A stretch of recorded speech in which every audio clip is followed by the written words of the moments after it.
నవత టీవీకి స్వాగతం. కూటమి ప్రభుత్వం 11 నెలల పాలనలో తునిలో చేసిన అభివృద్ధిపై చర్చించేందుకు సిద్ధంగా ఉన్నామని మాజీ మంత్రి దాడిశెట్టి రాజాకు తెలుగుదేశం పార్టీ నాయకుడు చింతమనేని అబ్బాయి సవాల్ విసిరారు. కాకినాడ జిల్లా తుని కూటమి కార్యాలయంలో మున్సిపల్ చైర్మన్ నార్ల భువన సుందరి, సీనియర్ టీడీపీ నాయకులు సుర్ల లోపరాజు, అంకంరెడ్డి రమేష్ మీడియా సమావేశంలో మాట్లాడుతూ మాజీ మంత్రి దాడిశెట్టి రాజాపై ఆగ్రహం వ్యక్తం చేశారు. మాజీ మంత్రి తెలుగుదేశం పార్టీ పోలిట్ బ్యూరో సభ్యుడు యనమల రామకృష్ణుడు తన 42 సంవత్సరముల రాజకీయ జీవితంలో ఎవరిని ఎప్పుడూ కించపరిచి మాట్లాడలేదని అన్నారు. యనమల పట్ల దాడిశెట్టి రాజా అనుచిత వ్యాఖ్యలు చేయడం తగదు అన్నారు. రాజా రోడ్లు మరియు భవన నిర్మాణ శాఖ మంత్రిగా చేసినప్పుడు రాష్ట్రంలో రోడ్ల పరిస్థితి ఎలా ఉందో ప్రజలందరికీ తెలిసిని అన్నారు.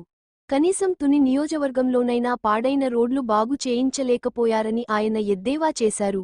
తప్పు ఎవరు చేసినా శిక్ష అనుభవించవలసినదేనని, కానీ తప్పులు ఎవరు చేశారో ఆత్మ విమర్శ చేసుకోవాలని టీడీపీ నేతలు దాడిశెట్టికి హితవు పలికారు.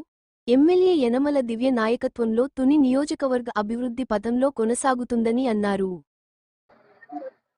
తప్పు అందరూ బాగుండాలని కోరుకోవాలి. ఈ రోజు చెప్తున్నాం, ఈ రోజుకి కూడా మనకైతే ఇంకా నిద్రలు పట్టవు. ఆయన ప్రశాంతంగా పడుకుంటారు, నిద్ర పడుతుంది, టయానికి భోజనం చేస్తారు. మీరు హైదరాబాద్ డాక్టర్ని పెట్టి రామకృష్ణుడి గారి ఆరోగ్యం, మీ ఆరోగ్యం ఒక్కసారి టెస్టులు చేయందాం. రామకృష్ణుడి గారు 18 సంవత్సరాలు 20 సంవత్సరాల పూర్వంలాగా ఆరోగ్యం ఉందో, 48 సంవత్సరాలు అయినటువంటి మీ ఆరోగ్యం బాగుందో డాక్టర్లు తెలుస్తారు. మీకు మాకు ఏం తెలుస్తుంది? ఆయన ఇంకో 40 సంవత్సరాలైనా భగవంతుడి దయ వల్ల, వెంకటేశ్వర స్వామి దయ వల్ల మీరు ఆరోగ్యంగా ఉండాలని మా తెలుగుదేశం పార్టీ మనస్ఫూర్తిగా కోరుకుంటుంది దాడిశెట్టి రాజా గారు. ఎందువల్లంటే మీరు ఇంకా ఎమ్మెల్యే టికెట్లు తెచ్చుకుని మీరు పోటీ చేయాలి. ఆ శక్తి భగవంతుడు ఇవ్వాలి. మీ మీద మేము 5 సార్లు రామకృష్ణుడి గారి లాగా మాకు ప్రజల ఆశీస్సులు ఇచ్చి, రామకృష్ణుడి గారికి యనమల దివ్య గారికి శక్తి ఇచ్చి మిమ్మల్ని ఇంకా 5 సార్లు ఓడగొట్టడానికి ప్రజలు, తెలుగుదేశం పార్టీ సిద్ధంగా ఉంది. గ్రామంలో రేవడపంత రోడ్డు అనేది చాలా చాలా చాలా ఉపయోగకరం అందరికీ కూడా. ఆ రోడ్డును కూడా త్వరలోనే శంకుస్థాపన చేసి తుని నియోజకవర్గం ప్రజలు గెలిపించుకున్నటువంటి యనమల దివ్య గారు, మీ గ్రామం వారు కూడా చాలా ఆశీర్వదించి ఓట్లు వేశారు. దానికి గాని రేపు కూడా ఆ రోడ్డు శంకుస్థాపన చేసి స్టార్ట్ చేయబడడం కూడా జరుగుతుంది. అభివృద్ధికి మారు పేరు యనమల దివ్య గారు అన్నది కూడా రేపు వినబడుతుంది కూడా. అలాగే మరి అక్రమ కేసులు, అరెస్టులు, నేను కాకుండా నా తర్వాత వారిని చాలా మంది మీద అక్రమ కేసులు పెట్టడం జరిగింది, అరెస్టులు చేయడం జరిగింది. సోషల్ మీడియాలో లైక్ కొట్టినందుకు, లేదా సోషల్ మీడియాలో వాళ్ళ భార్యల్ని వీళ్ళ భార్యల్ని అవమానపరిచే విధంగా ఈ సమాజంలో సభ్యత సంస్కారం లేకుండా సోషల్ మీడియాలో పెడుతున్నారన్న ఉద్దేశంతో మరి ఆ రోజున ఉన్నటువంటి పవన్ కళ్యాణ్ గారు చట్టం తీసుకురావడం, ఆదేశాలు ఇవ్వడం, అందులో భాగంగా ఆ పార్టీ ఈ పార్టీ అని లేకుండా ఎవరైతే తప్పు చేశారో, ఎవరైతే తప్పుడుగా సోషల్ మీడియాలో పెట్టారో, ఎవరు ఏ మనుషుల్ని అయితే బాధపడే విధంగా పోస్టులు పెట్టారో వాళ్ళందరినీ కూడా అరెస్ట్ చేయడం జరిగింది. ఎవడైతే అధికారం వచ్చిందని విర్రవీగిపోయి నియోజకవర్గంలో తప్పు ఎవడైతే తిరిగి తీసుకోనటువంటి తప్పు ఎవడైతే చేస్తాడో వాడు శిక్షించబడతాడు. శిక్షించవలసిందే ఈ తుని నియోజకవర్గంలో. అది ఏ పార్టీ వాడు అవ్వచ్చు, ఏ నాయకుడు అవ్వచ్చు, ఎవరు అవ్వచ్చు.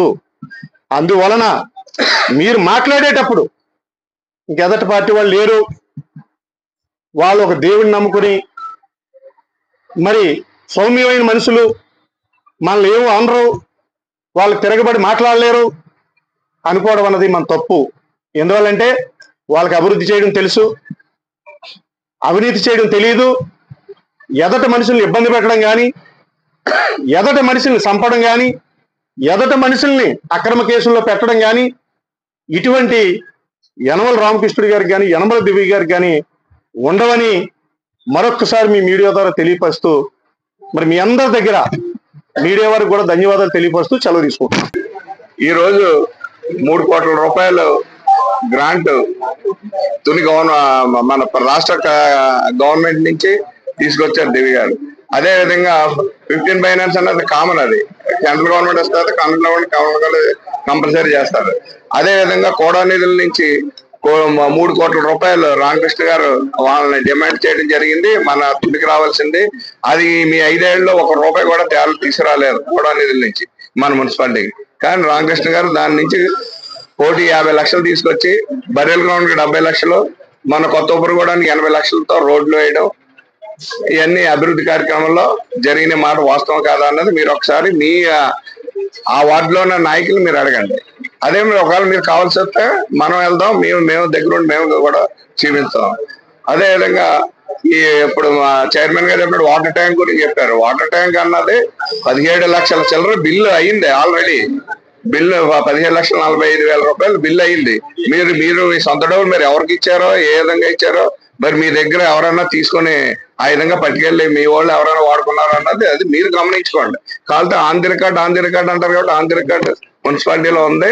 తెలుగుదేశం పార్టీ జరుపుకున్న మినీ మహానాడు కార్యక్రమంలో మా రామకృష్ణ గారు వాళ్ళ మాజీ ముఖ్యమంత్రిని వాడు వీడు అని సంబోధించారని చెప్పి విమర్శించడం జరిగింది.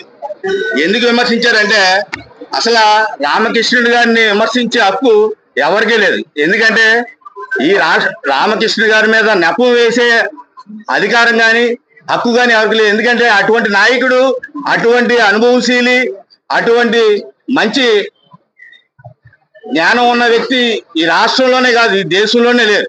అతను తప్పుగా మాట్లాడతాడన్న నాయకుడిని ఒక్కడిని చూపించండి.